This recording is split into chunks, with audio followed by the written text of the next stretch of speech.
Hi, this is video number 3 in my series of how to make a mini album. Today we're going to be constructing the actual album. You're going to need your chipboard cut. This album is going to be 8 by 6, so you're going to need 2 pieces of chipboard that measure 8 by 6, and the spine is going to be 8 by 2. You're going to want to have I like to use the same color cardstock that I use for my pages, so I'm going to use the craft color. You're going to want to take, I usually use 2 sheets for an album this size. You can set these chipboard pieces aside. You're going to need your score tape, and you're going to want to put a line of score tape on the on the 8.5 or the 8-inch side of both sheets of paper. Just on one side. Like that. And then what you're going to eventually do is you're going to flip one side over and then kind of offset the score tape so they overlap a little bit. See if you can see. So they're like that. So take off one side of score tape.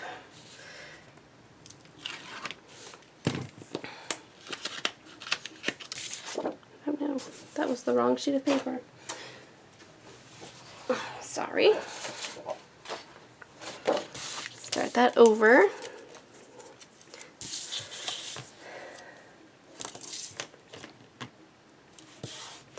That was not a full sheet of paper like I needed, so pull it off this one. And what you're going to want to do, I like to use my grid paper for this, is you're going to want to line up the edge with a grid line or something, either on your cutting mat or on some grid paper if you have that. And this tape that I'm using is 1/4 inch. So when you take your second piece, you're going to want to make sure you go over to the 1/2 inch mark, because 1/4 inch plus 1/4 inch is 1/2 inch. And then you just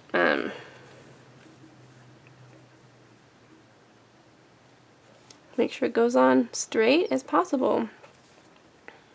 Start at one corner, make sure the top's lined up, and then you go all the way down to the bottom. So it's one continuous sheet of cardstock with a seam down the center. You want to make sure that burnishes really well on both sides. And then you're going to want to put score tape all over. First you do your spine, because the spine goes in the center. And it's important to get the spine as centered as you can.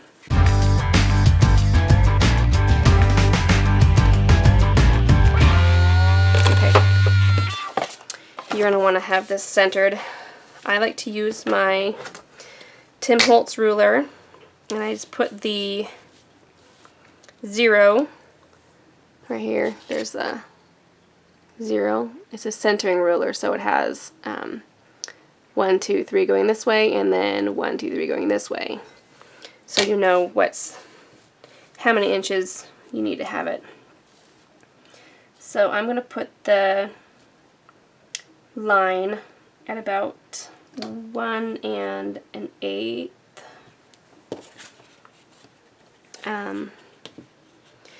from the edge of the cardstock. You'll want to have some space below and above the chipboard pieces, so you can wrap the chipboard and make a really nice finished look. Okay, and once you take all the pieces of score tape on or off, you take the liners off, you're going to want to center this. Now this is 2 inches, so I know that if it's centered, it will be 1 inch to the left and 1 inch to the right, and that will be perfectly centered. So once that gets on there, you're going to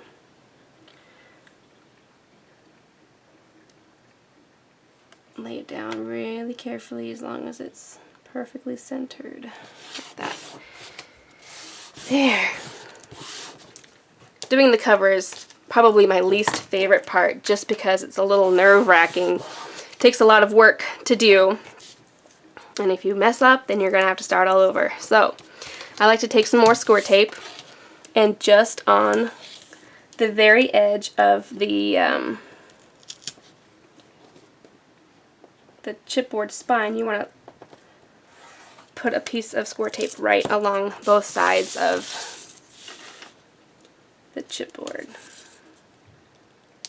This kind of acts as a guide for your front and back covers, but also adds extra adhesive to your book. So when you're putting in the spine or your hinge for the album, it'll be a little more sticky and help it stay where you want it. So basically, from here, you're going to take the front and the back covers and make sure that this butts up with this outside line of the score tape. So take your front and back covers and cover both pieces all over with score tape.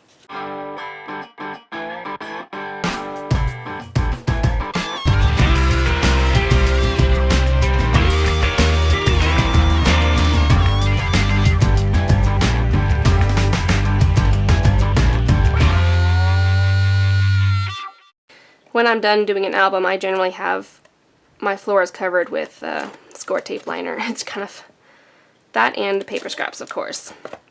And I try to clean up as I go, but sometimes I just get in the mood where I'm just going and going and going, and I don't quite clean up as well as I should. So I like to get my center point again.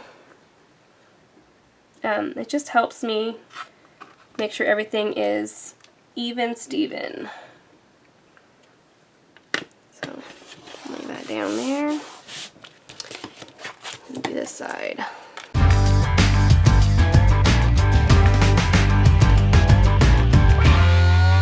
So go with that, and then I like to flip it over and then burnish really well all over the back, just to make sure it's on and isn't going anywhere. Okay. So next we're going to wrap the chipboard. You want to take your score tape again, and I like to go around the chipboard and then around the paper. So you want to make sure that there's tape on all four sides of the paper and of your covers.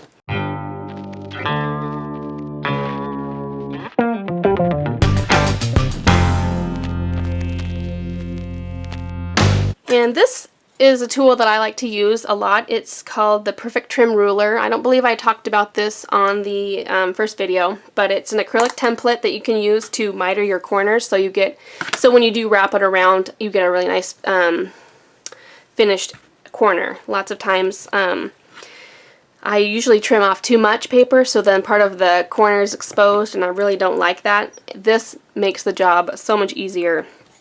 All you need is your craft knife and this ruler and a cutting mat. I'm just going to lift this up so I don't cut through my paper. But there are, it's kind of hard to tell, but there are little measurements around. I marked here medium chipboard. This is the side that I use for when I use medium chipboard. But you just take this corner here and you line that corner up with the corner of your chipboard, and then you trim, and that will cut off the exact amount that you need to have a beautiful wrapped corner on your paper or on your album. So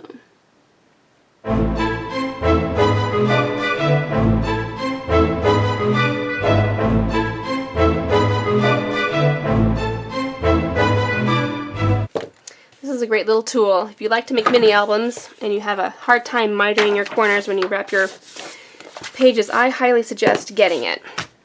So now you're going to want to take your bone folder and you're going to want to kind of go around the edge of the chipboard and kind of score it a little bit. It kind of helps the paper fibers break down so it's a little more flexible. So when you're wrapping your cover, it doesn't crack on you. That's another problem that arises when making a wrapped cover for an album, is the paper will crack, and then you gotta try to figure out if you can fix it or or wet. So I'm going to take fold it up a little bit and kind of just work it around. Be gentle. Don't be in a rush. You don't want to spend more time making another cover.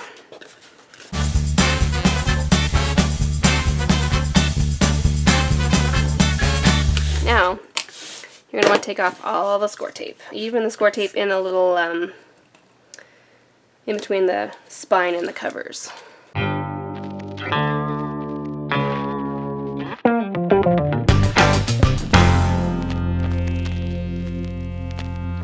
So now you have all the liners taken off. I like to do the long edges first, but it helps to have a bone folder with you so you can get the edge wrapped really nicely. So I'm going to make sure that the tape is kind of on the other side. And then just gently press down.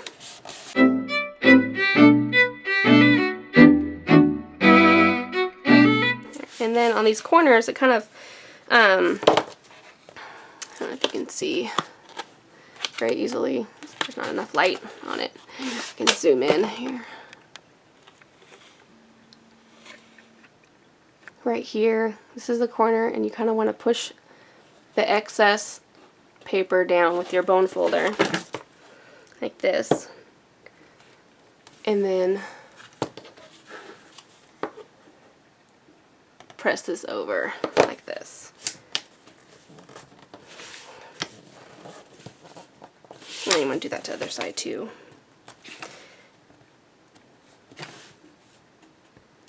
Got kind of a bubble right here. There's not any of the adhesive came off there. So there. So you got the corner is perfect. There's no chipboard showing underneath. We're going to be covering this up with some scrap paper, so it doesn't really matter about the mismatched part there. So you're going to want to do that to both sides. You're going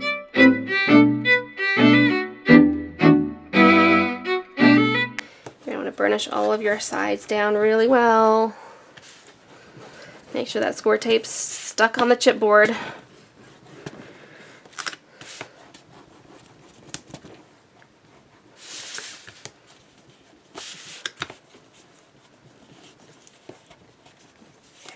Very nice. So gently, you're going to take your bone folder and you're going to work the paper.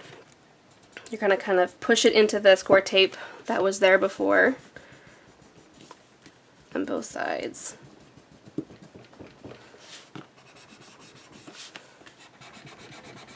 And then gently bring up one side.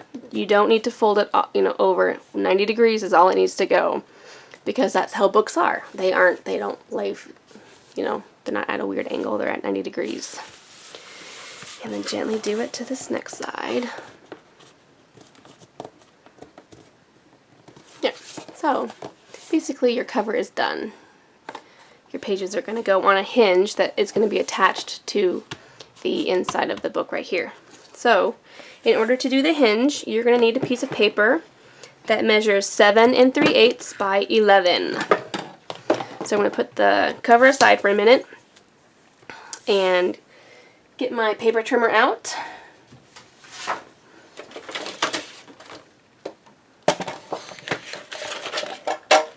So 7 3/8. 7 3/8 because the pages are 7.5, and you want to have a tiny bit of room so your pages go on the hinge really easily.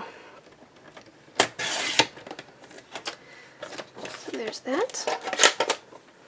And I like to use Kathy Orda's hidden hinge system for most of my albums. It's a really great way to have a very sturdy hinge and make your book last a long time. So I'm going to just go ahead and score all the score marks, but I'll make sure that I have the measurements on my blog post. Basically, her hinge is based on score marks that you place along the paper. My first score mark for this size album is going to be at the 1 3/4 inch. And then from there on out, I'm going to do half an inch, quarter of an inch score marks until I get to 9. And that will create the 6 hinges that I need for my 6 pages. Okay, so real quick. 1 3/4, 2 1/4, 2 3/4, 3.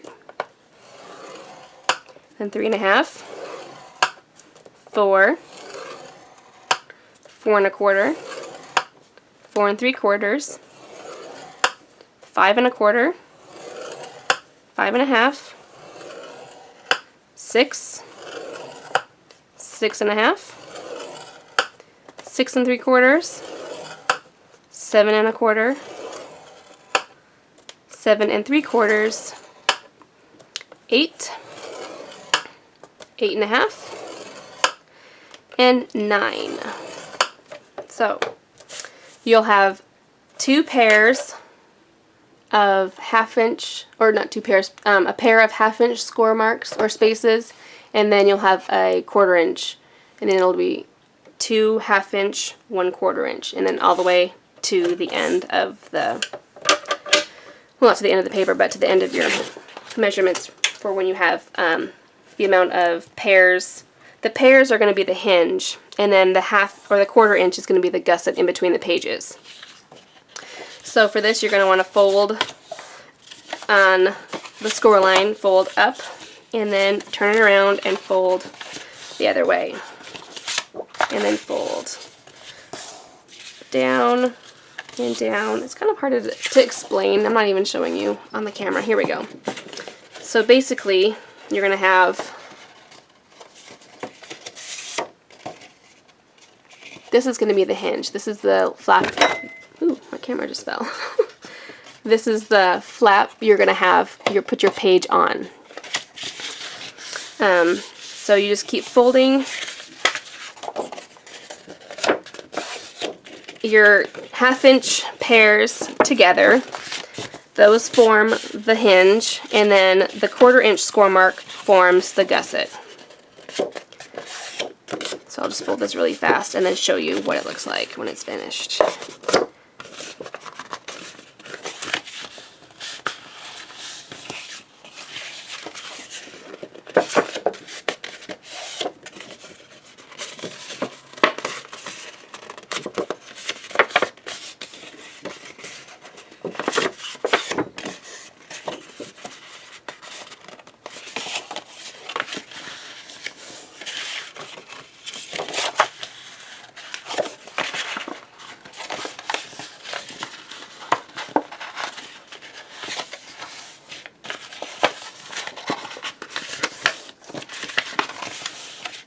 Okay, so you have a bunch of peaks and valleys.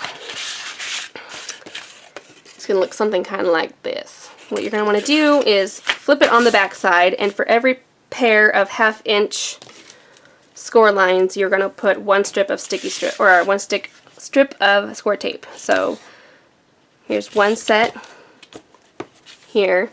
You're going to skip the next one, skip the 1/4 inch, put another strip of score tape in that first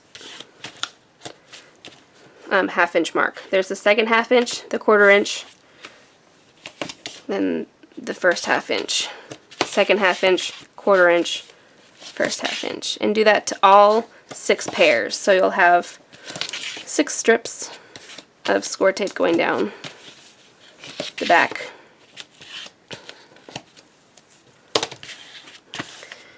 Okay, so one at a time, you're going to take off the backing, and you're going to press the 2 half-inch sections together, like that.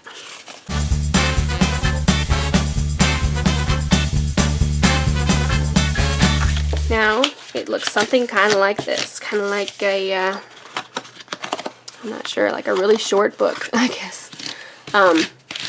You're going to want to crease and recrease all of the little flaps here just to make sure that you kind of break down the fibers. It makes the book less rigid, makes it easier to look through. But yeah, so this is what it looks like from the side, if you can see that. And then this is the back. For attaching it into your book, you're going to want to cover more score tape. The entire back. I like to put one strip on each of the hinges, or each of the gussets in between the pages, and then cover the flaps that are on the side.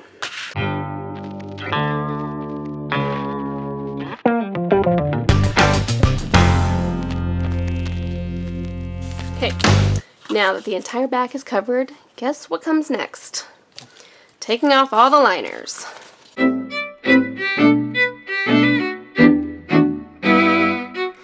Now on this one you want to make sure that all the tape is on the back. It's very important because this part will be exposed. You won't be covering this up with any paper. Or I mean the you don't want the tape to show from the front. It needs to be all pressed towards the back.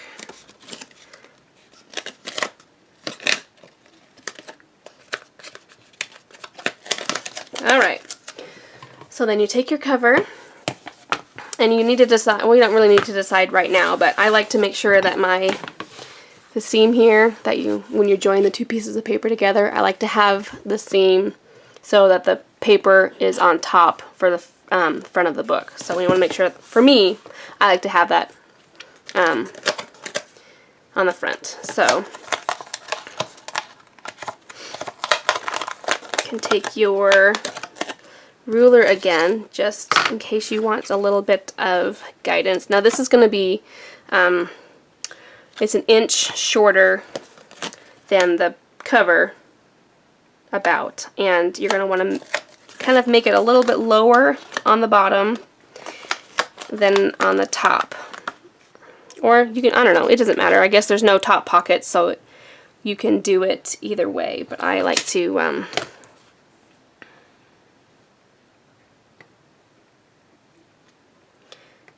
have it a little bit lower than I do higher.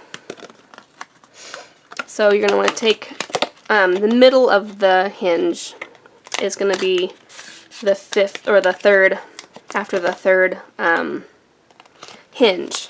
So that spot, that area right there, you might even want to mark it with a pencil or something, just so you have a better reference point. I'll make a little mark there, and then I'll do one up here too. And I'm just taking the two outside edges of the spine as my guide. Okay. Alright, so then you take your middle, and make sure you have your middle up there, and then once you think it's as centered as it's going to be, you put it down.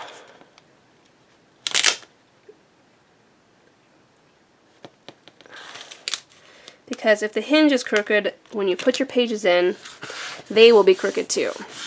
So kind of lean to the side or something, and it won't look that great. You're going to want to burnish all the flaps down, all the hinges down, and make sure that the score tape is really well adhered to the chipboard. Use your bone folder, get a really good crease. You're going to want to crease in between the spine and the covers too, really well. But be gentle, you know, you've gotten this far. You don't want to have to start over. And gently push the paper into that crease here, and then gently work your way up. And do the same for this side.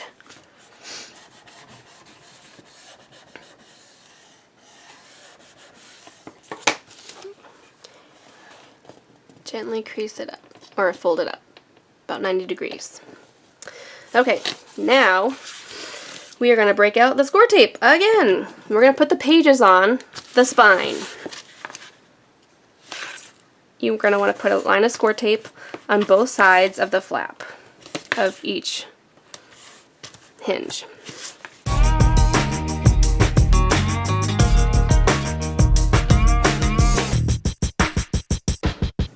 Alright, so now you need to decide which side is going to be your front and which side is going to be your back, because now we're going to put the pages on and you want to make sure that the pockets are facing the correct direction. I think I'm going to kind of pull them up, putting a flap and then a plain and then a pocket and then a flap, then a plain and a pocket in that order. Of course, you can put it in any order that you like. So what you're going to do is you're going to find the opening. The left side is where you're going to want to stick that onto the hinge. They will fit with a tiny bit of wiggle room, but you don't want to put the the base page too close to the score line, because then it won't fold over very nicely. So you want to put it just a hair above each score line. So you're going to want to tape off one hinge.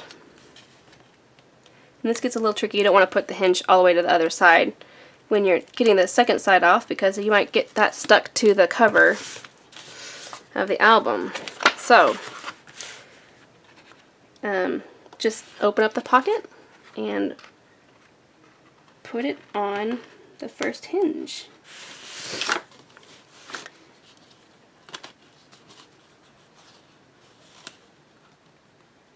You have a little bit,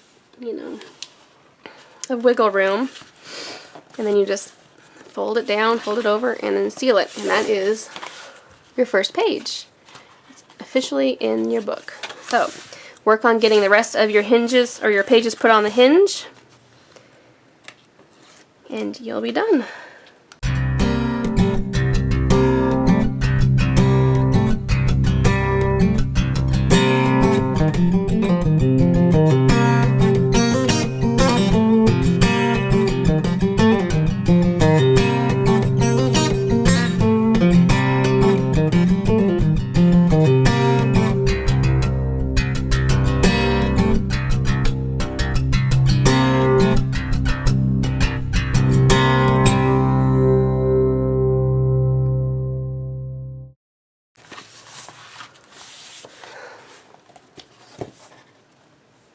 Okay, well, this is the finished book. Well, not finished, it's the completed construction. Now comes the fun part where we get to decorate the pages. That will be on my next video. So if you have any other questions about any of the process that I went through today, this is kind of a long video, just let me know, either in the comments below or shoot me an email, stop by my blog, either way. I will try to do my best to help you out in answering any questions. Join me for my next video where we'll be decorating all the pages and adding some fun embellishments and things. Thank you so much for watching. Bye-bye.